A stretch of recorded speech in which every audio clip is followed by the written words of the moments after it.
اعوذ باللہ من الشیطان الرجیم بسم اللہ الرحمن الرحیم۔ میں پبلک نیوز سے مخاطب ہوں۔ آج میں آپ کو صبح اور شام کی دعاؤں کا بہترین مجموعہ کے بارے میں بتاؤں گا۔ اگر آپ صبح اور شام یہ دعائیں پڑھیں گے تو انشاءاللہ آپ کی زندگی میں برکت آئے گی اور آپ کو بہت فائدہ ہوگا۔ استغفر اللہ الذی لا الہ الا هو الحی القیوم واتوب الیہ۔ تمام گناہوں کا کفارہ اگرچہ سمندر کے جاگ کے برابر ہوں۔ سبحان اللہ العظیم وبحمدہ ولا حول ولا قوت الا باللہ۔ 4 بیماریوں سے موت تک حفاظت، جذام، جنون، اندھا ہونا۔ اللہم اجرنی من النار، جہنم سے حفاظت۔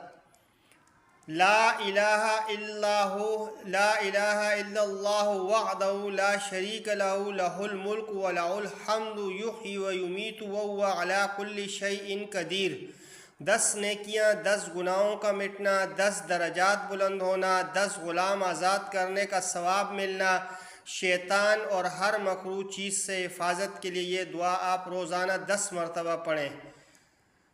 بسم اللہ الذی لا یضر مع اسمہ شیء فی الارض ولا فی السماء وہو السمیع العلیم۔ ناگہانی آفتوں سے حفاظت۔ جب بھی آپ گھر سے باہر نکلیں تو اس دعا کو ضرور پڑھا کریں 3 مرتبہ، اور 3 مرتبہ اس کے ساتھ آیت الکرسی بھی ضرور پڑھا کریں۔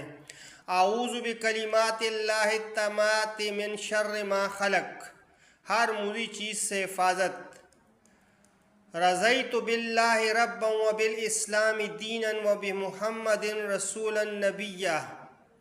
روز قیامت اللہ تعالیٰ کا بندے کو راضی کرنا۔ حسبی اللہ لا الہ الا هو علیہ توکلت وہو رب العرش العظیم۔ دنیا اور آخرت کے مسائل کے حل کے لیے اللہ کا کافی ہونا، یہ آپ روزانہ 7 مرتبہ یہ دعا پڑھیں۔ آیت الکرسی کے ساتھ تنزیل الکتاب من اللہ العزیز العلیم، غافر الذنب وقابل التوب شدید العقاب ذی الطول لا الہ الا هو الیہ المصیر۔ جن بوت وغیرہ سے حفاظت۔